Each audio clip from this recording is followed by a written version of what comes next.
Hola, ¿qué tal, queridos amigos? Bienvenidos de nuevo a mi canal. Hoy os traigo un vídeo en el que me hago eco de las palabras de una diputada del Grupo Unidas Podemos en el Congreso de los Diputados. Unas palabras que suponen unas palabras que dan fe de la absoluta ignorancia, también de la mala fe en este caso, de una diputada de una partitócrata de Unidas Podemos, pero que, en fin, pues podía ser de cualquier otro partido de estos que están empotrados, de estos vividores empotrados en el Estado, que, bueno, pues aparte de dilapidar el presupuesto, pues se dedican a violentar lo que ha sido la realidad histórica, en este caso de España. Hoy le toca a España, pero en su supina ignorancia, en su burricie suprema, otro día pues la pueden emprender con cualquier otro país. Pero en este caso, pues es con nuestra pobre España que, bueno, pues es violentada en su historia desde las propias instituciones del Estado. Ojo, no digo que no se pueda opinar, no se pueda argumentar y hacer crítica de determinados momentos de una historia tan sumamente dilatada de España. Yo soy el primero, pero a Dios lo que es de Dios y a César lo que es de César. En este caso, esta señora ha faltado a la verdad y muestra su desconocimiento absoluto sobre la realidad histórica de España. Os comparto la noticia que aparecía el otro día en el diario Voz Populi, ¿verdad? Aquí está, este mismo mes, el día 3 de febrero, Voz Populi se hacía eco de las palabras de esta señora llamada Isabel Franco. Ya es una puta ironía del destino, ¿verdad? Una diputada de Podemos pues se apellide Franco. En fin, no sé qué tal lo lleva. Pero bueno, vamos al meollo de la cuestión y a lo verdaderamente interesante y también grave que dice esta señora. La noticia titula, el diario Voz Populi titula Una diputada de Podemos sostiene en el Congreso que los reyes católicos cometieron un genocidio en Al-Ándalus. Y siguen, letra más pequeña, citando, insisto, a esta señora Isabel Franco, dice, fue la monarquía hispánica la que provocó una enorme invasión. Eso sí fue una invasión, genocidio y ocultación. Imaginaos. Ya en el cuerpo de la noticia dice que, cita en otro párrafo, dice la señora Franco, en España ya hubo una experiencia enormemente rica de multiculturalidad. En Al-Ándalus convivían tres culturas, la musulmana, la judía y la cristiana. Fue la monarquía hispánica la que provocó una enorme invasión. Eso sí fue una invasión, genocidio y ocultación. Bien, más abajo en la noticia aparece un tuit del señor Pablo Echenique, pues haciéndose eco de las palabras de esta señora. Bien, esto es un auténtico disparate. No hay por dónde cogerlo, miremos por donde los miremos, por donde lo miremos. En el caso de cuando dice que en España hubo multiculturalidad, bien, aceptamos que en la España, bueno, todavía no era España, verdad era Al-Ándalus, y por una parte, y luego estaban los reinos cristianos, los condados catalanes, etcétera. Por tanto, la palabra España ya ubicada aquí ya es como término, en términos de construcción política, es equivocada hasta que con los Reyes Católicos se empieza a poner la semilla de lo que será el Estado Nacional y que alcanzará y que será nación política a partir de la Constitución de Cádiz de 1812. Pero bueno, aceptamos España como tierra donde se supone que hubo una multiculturalidad. Es cierto que en Al-Ándalus, que ojo, es una entidad política que muy cambiante, a veces no muy grande territorialmente, otras veces se expande comiendo terreno, bueno, primero en una tierra de nadie, ¿no? Lo que llamaban la Extremadura, en los límites con los reinos cristianos, a veces, por ejemplo, Almanzor llega hasta Galicia, ¿verdad? Un famoso episodio en parte mito, ¿no? De las campanas de la Catedral de Santiago, etcétera. Y finalmente, como todos sabemos, acaba reducido Al-Ándalus al reino nazarí de Granada, donde el 2 de enero de 1492 el último rey nazarí, Boabdil el Chico, entrega las llaves de la ciudad simbólicamente a los reyes católicos y donde se pone fin a otro término bastante controvertido, que es el de la reconquista cristiana. Bueno, el caso es que es evidente que en un territorio tan grande como la península ibérica, durante 8 siglos conviven, coexisten a veces conviven, a veces coexisten judíos, musulmanes y cristianos. Bien, es cierto que en Al-Ándalus el poder político de la religión, digamos, la teocracia era islámica. Bien, es cierto que se tolera en parte a los judíos también por intereses económicos y donde los cristianos pues llevan una vida, la verdad que no muy buena. Podemos decir lo contrario, lo mismo en territorio cristiano donde habitan algunos musulmanes y algunos judíos. Insisto, esto hasta 1492. Bien, es cierto, evidentemente ella dice que las tres culturas conviven. ¿De dónde viene el mito de la convivencia? Viene del siglo XIX, del romanticismo, en este caso del nacimiento del andalusismo, ¿verdad?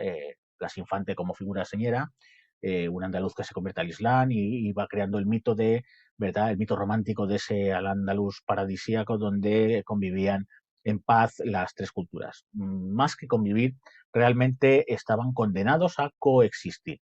Como veis, no es lo mismo convivir, la convivencia, que la coexistencia.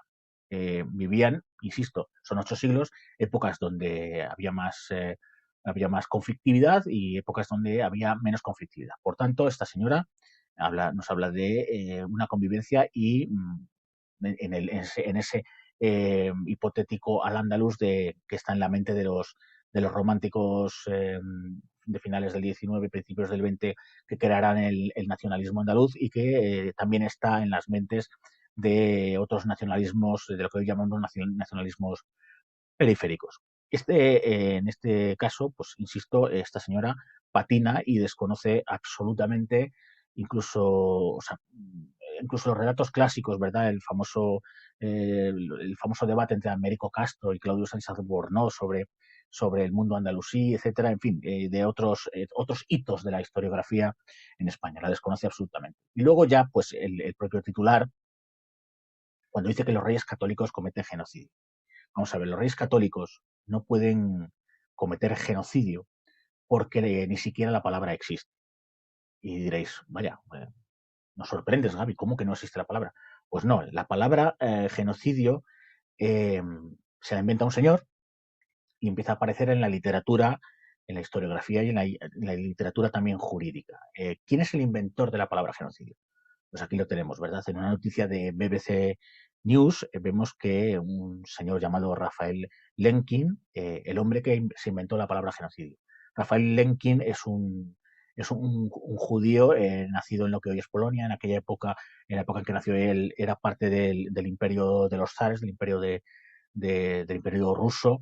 Y bueno, pues es un hombre que tiene que huir ante el avance ya del nacionalsocialismo en los años a partir de la invasión de Polonia en 1939 y a Estados Unidos, y él es consciente de las atrocidades que se le están dando en su tierra natal y se da cuenta de que no existe una palabra para designar tamaño tragedia, tamaño crimen, ¿verdad? Hasta entonces, bueno, por ejemplo, los judíos tampoco utilizaban la palabra holocausto, que es también moderna.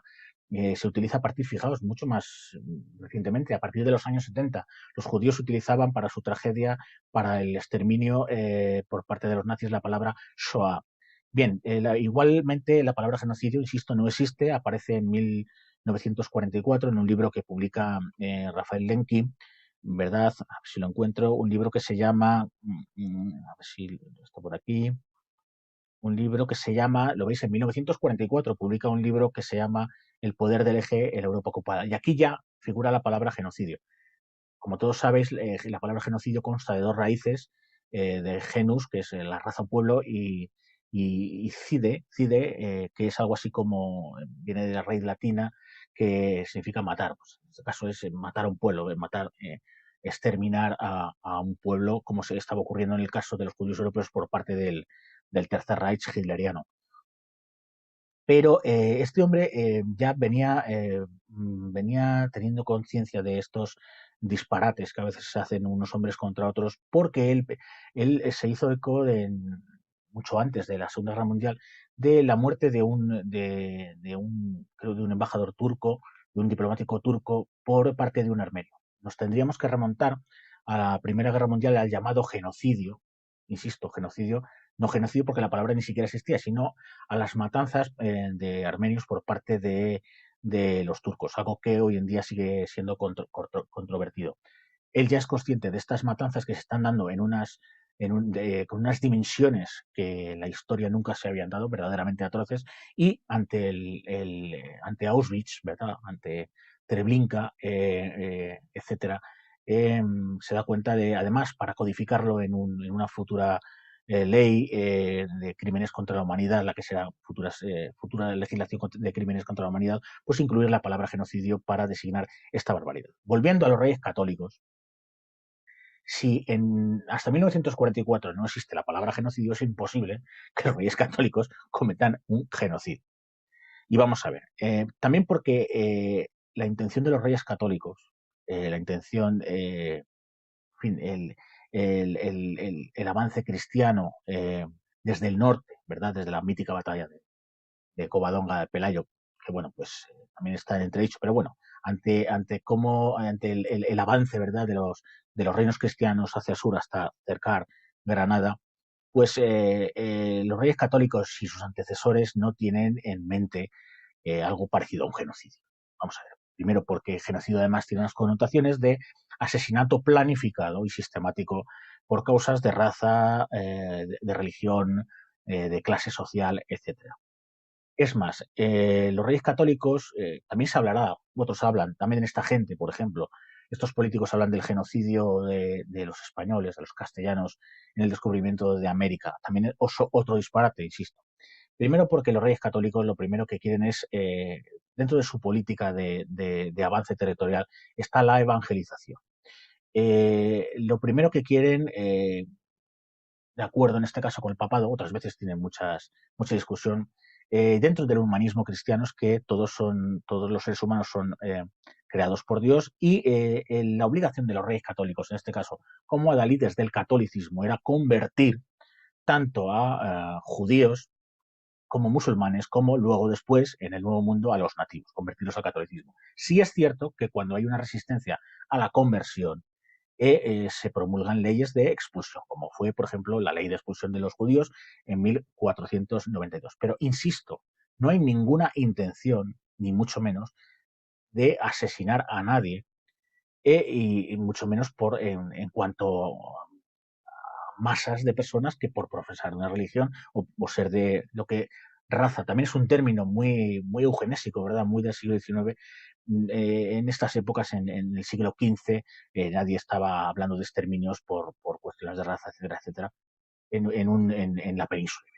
Es un auténtico disparate que estos políticos irresponsables, esta burricia institucionalizada, de vez en cuando fin, cometen estos dilatos y en fin, hablan de esto en estos términos disparatados.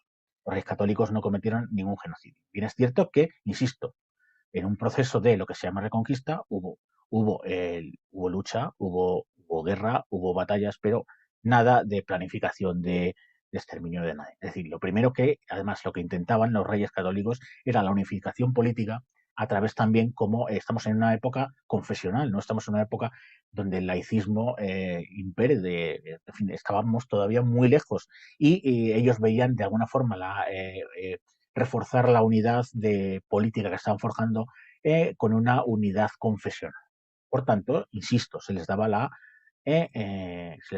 ocasión de convertirse y de alguna forma de asimilarse a lo que era la nueva realidad política que era la de los reyes cristianos.